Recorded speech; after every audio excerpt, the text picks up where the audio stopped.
Welcome back. All right, so first video of the day, and it's a review of the early games. You'll also notice I'm not wearing a jersey for this review. I'm not going to be wearing jerseys today. I'm going to leave this sweatshirt on for my videos today.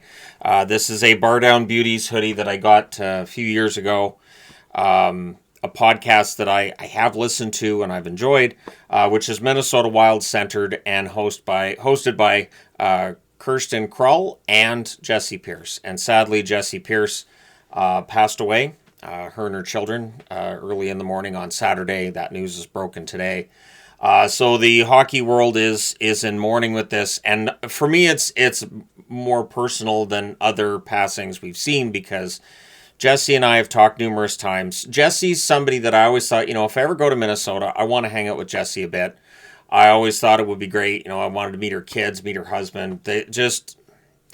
It's gutting. And so I'm going to be, the most I can do right now is just wear this. And if you have a chance to go over and check out podcast episodes they've done, I would say go ahead and do so. It's one of those things that just reminds us of how, fragile life really is and all of that. So that being said, let's go ahead. We will talk about the Winnipeg Jets, the New York Rangers. It was Comrie versus Garand. Garand making his NHL debut, and I thought he was good. Early Rangers pressure. They're kept to the outside. Robertson has a one-timer that's blocked. 3.5 minutes in, Winnipeg has the only shot on net. Miller can't bury one in close. There's a hit by Cartier that draws a crowd. That does tend to happen. The Jets do emerge from that with a power play. That's killed off. Shots are 4-2 Winnipeg at 9 minutes. The Jets get some pressure at 9.5 minutes. Connor's denied. Garand holds. And then at 13:04, it's a cross-crease pass buried by Lowry. Lowry gets the goal from Velarde and Perfetti. So 1-0 lead for Winnipeg. Connor has a rush chance. That's blocked. The shots are 9-3 for the Jets with 5 minutes left. DeMello has a wrister. That's caught and held. It stays 1-0 Winnipeg through 20 minutes. Second period, 41 seconds in, the Rangers get on the board. Cartier rifles one from the inner slot at 41 seconds. Miller with the assist. So Ty Cartier showing again that Seattle waving him was a mistake. I'm just going to say it. I don't know what's going on in Seattle. The team has just fallen apart, and Cartier has been amazing for the Rangers. The Rangers then look for the lead. Perreault has a rush chance. That's kicked aside. Shots with 3-1 New York at 4 minutes. The Jets would draw a power play, and they score on it. At 6:43, it's Velarde, one-timing a net feed from the inner slot. Connor and Morrissey with the assists. So Winnipeg has the lead again at 2-1. Jets pressure for another. Koepke has a net drive. That saved. The Rangers draw a power play. There's a shorthanded breakaway by Connor. That saved. That power play is killed off. Brodzinski then has a fast break. That's denied. Rangers go back to the power play, and they score on this one. At 14:03, it's a one-timer from the left circle by Mika Zibanejad. The assist to Fox and Miller. So that ties the game at 2. Connor then can't bury one in close. Things get pushed in a hole by Garand. Rangers pressure in the final minute, but it's 2-2 as we head to the third period. In the third, Taves has a shot that's blocked and cleared. The Rangers press at 3 minutes. Schneider has a wrister that's caught and held. Scheifele has a near miss on a net drive. Robertson to Lafreniere near miss. Shots are 5-2 for the Jets at 7.5 minutes. Good forechecking by Winnipeg. Jets draw a power play. There's a shorthanded rush by Trocheck that helps to kill that penalty off. There's a scrum and a hold by Garand. The Rangers get some pressure with 1.5 minutes left, but we're going to overtime, which is a popular thing to do today. The Rangers controlled early. The Jets take over. They set up, but we get a power play for New York. They call a timeout. Winnipeg kills that off, and then they get a power play with like 11 seconds left. So we're going to the shootout. In the shootout, 2 Winnipeg scorers, and Velarde is credited with the winner. So Winnipeg wins in a shootout 3-2 to keep their playoff hopes alive. Shots on net, 11-4 Winnipeg in the first, 16-14 Rangers in the second, 11-5 Winnipeg in the third, 4-1 for the Rangers in the overtime. Final shots 37-29 in favor of Winnipeg.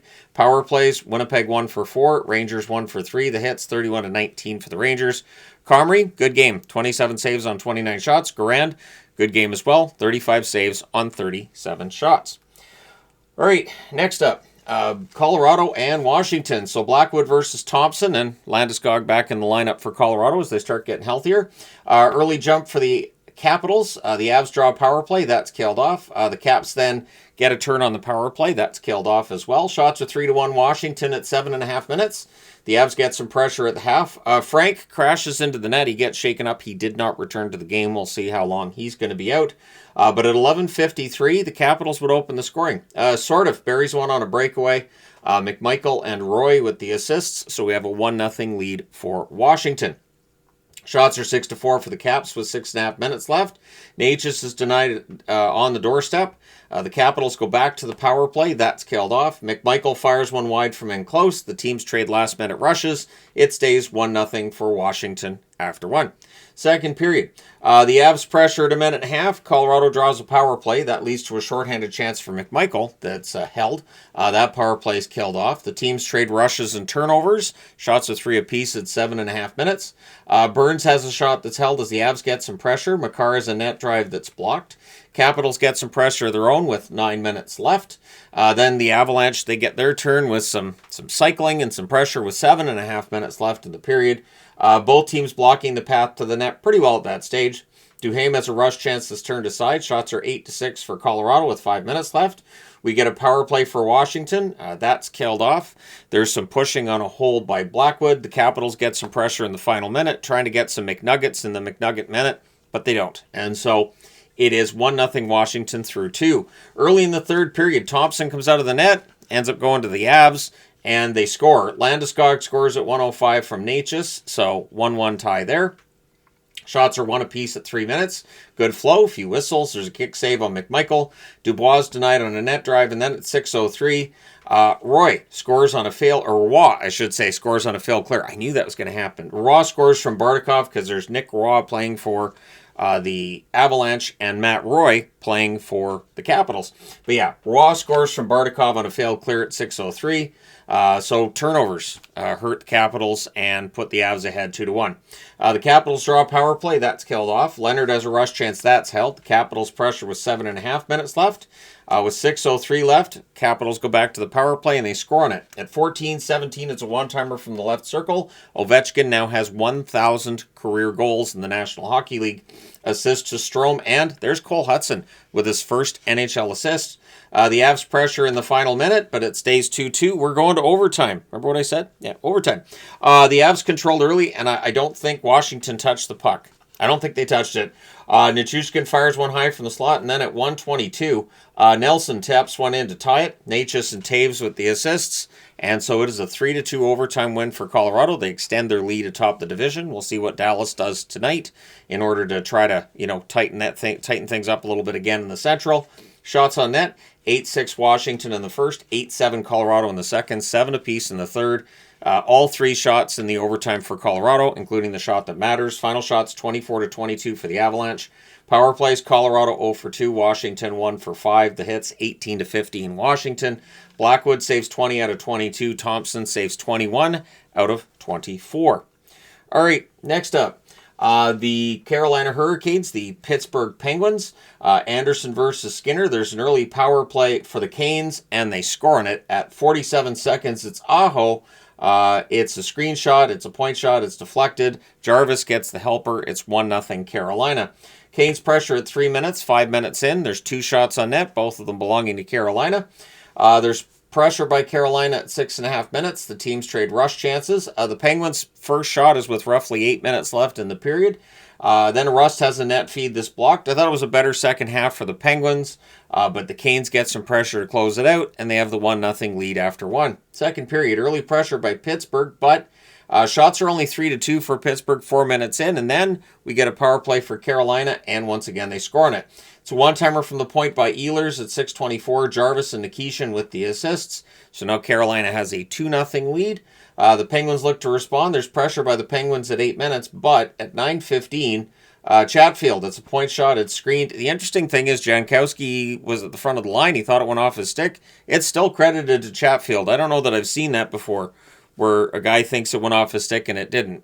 I think it's going to get changed after the game. We'll see. But Chatfield scores from Robinson and makes it 3-0 in favor of the Carolina Hurricanes. Penguins again look to respond, now down 3. We get a power play for Pittsburgh. Carlson has a one-timer that's caught and held. There's a shorthanded 2-on-1, and both Jarvis and Aho are denied during that 2-on-1. That power play ends up being killed off. The shots are 7-6 for Carolina with 6 minutes left. There's pressure by Carolina with 5.5 minutes left. The Canes are doing a good job of blocking the path to the net at that point. Carolina would draw another power play. They score on this one as well. At 17:20, Jarvis buries one from in close. Ehlers and Svechnikov with the assists. It's 4-0 Carolina. That's your score through 2 periods. In the third, there's pressure by the Penguins at 1.5 minutes. Hall then just loses the handle on a fast break/breakaway opportunity he had. Just ran out of net, basically. Stankoven has a chance that's held. The shots are just one apiece at 4.5 minutes, which is fine with Carolina. They just want to get this done now. Despite zone time, the Penguins just aren't getting shots, so they kept getting pressure, but couldn't find a path to the net. That slot was blocked off. Carolina gets some pressure at 6 minutes. The Canes would draw a power play. There was a near miss for Stankoven from the side of the net. That power play is killed off, not without some controversy. There were matching penalties given out. Pittsburgh thought it was going to be 4 seconds of 4-on-4, and then they'd have a power play, but they made the matching penalties, which did not make Dan Muse happy. The Canes go back to the power play not too long after. That's killed off, and then at 14:56, Chinakhov buries one in close off the rush to get Pittsburgh on the board and cut the lead to 4-1. The assist to Rust and Crosby. Goalie pull happens with roughly 3.5 minutes left in the period. There's a post for Svechnikov and an empty net attempt, and then at 18:56, Jankowski hits the empty net, so he gets that goal back he thought he had earlier. The assist to Blake and Stankoven with 31.2 seconds left. The Penguins get a power play. That runs out the clock. Final score 5-1 in favor of Carolina. Shots on net, 9-5 Carolina in the first, 10-6 Carolina in the second, 8-7 Pittsburgh in the third. Final shots 26-19 for Carolina. Power plays 3 for 5 for Carolina, 0 for 2 for Pittsburgh. The hits 29-21 for Pittsburgh. Anderson 18 saves on 19 shots. Skinner 21 saves on 25 shots. All right, last game we're going to talk about now is Nashville and Chicago, and then I got a news board I got to put together for news video in a bit here. Saros versus Knight, as Nashville's looking to stay hot. They've won 3 in a row coming into this one, and they're above the playoff line in the West. Hawks pressure at 1.5 minutes. Marcia so far is one wide on a rush. Things get pushy on a hold by Knight. Shots are 5-3 in favor of Nashville, 5.5 minutes into the period. Teams trade turnovers. Nashville gets some pressure at 8.5 minutes. Sligert beats out an icing for Chicago there. Brazo fires one wide from in close, belongs on this one. I've honestly, my head has been, with the news today, it's kind of been sort of a little bit distracted, so I did put that under the wrong, I apologize, it's under the wrong game. But anyways, Green has a 3-on-2 chance that save. There's more pushing on a hold by Knight. Definitely these two teams don't like each other very much. Hawks draw a power play. That's killed off. Chicago gets some pressure in the final minute. We have no goals in the first period. We're scoreless heading into the second. Second period, early pressure by Chicago. There's pressure by Nashville at 3 minutes, but the shots are 2-0 for the Blackhawks 4 minutes into the period. O'Reilly has a slot chance. That's kicked aside, and then at 4:34, Lardis puts it in off Haig's stick via a 2-on-1 rush. The assist to Bertuzzi. So Lardis is trying the cross-crease pass. It is Haig trying to prevent it and accidentally puts it in his own net to make it 1-0 Chicago. Wood has a rush chance. That's held. And then at 6:31, Forsberg puts one in from the slot on a turnover. The assist to Marchessault, so we have a 1-1 tie. The Hawks press at 8 minutes. The fans call one. The referee does not. Burakovsky has a fast break. That saved. The Hawks draw a power play. That's killed off. Burakovsky's denied from the slot. He's generating some opportunities. Burakovsky's going to break through soon, I would think. But then at 13:57, on a breakaway, Bedard just dekes around Saros and scores. He makes it look so easy. The assist to Green, and so Chicago has a 2-1 lead at that point. Mikheyev can't bury one in close. Nashville draws a power play. That's killed off. Donato has a chance in the last minute that's held, and so it's 2-1 Chicago through 2 periods. Third period, Nashville draws a power play. It was killed off. Chicago, very good penalty kill there to get that done. The only shot on net belongs to Nashville, 4.5 minutes in. Bedard has a slot chance. That's kicked aside. Mikheyev is denied from in close, so he had opportunities today, just not getting to the back of the net. Nashville goes back to the power play, and about 11 seconds after it ends, Nashville scores to tie the game. At 9:43, Stamkos tips one in from the doorstep. Forsberg and Yossi with the assist, so we have a 2-2 tie. 2-2 tie. Anyways, Hawks pressure to respond. The Preds get pinned down. They block the path to the net. We get a power play for Chicago. That's killed off. Green nearly catches Saros out of the net. He does not. We're going to overtime. The overtime, there's a stick save on Bedard as Chicago had the puck first. Then Nashville goes the other way and they score. At 1:05, it's Forsberg roofing one from the side of the net. O'Reilly with the assist. Nashville pulls off the win in Chicago 3-2 in overtime. So 3-point game, 3-point game, 3-point game. It's a nightmare for teams trying to climb the standings.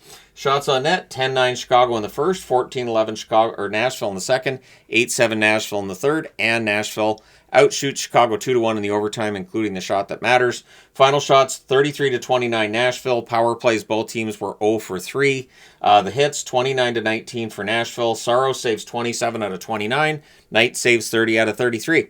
So there you go. Thank you guys so much for watching. Hit like and subscribe in the event that you may not have done so already. And today is also the birthday of my wife. So happy birthday to her. I got her a ton of presents. They're all goofy presents, of course. And there's one nice present that's still it's out for delivery today. So should get here before too long. But either way, hopefully everybody is well that's watching this. And I hope everybody's having a good day. And if you're not, well, you can watch my videos and distract yourself for that brief period of time. Thank you guys so much for all your support. It's greatly appreciated, especially on a day like today. Hit like and subscribe in the event you may not have done so already. Hug the ones you love because nothing's guaranteed. Thank you guys so much for watching. I will talk to you again soon.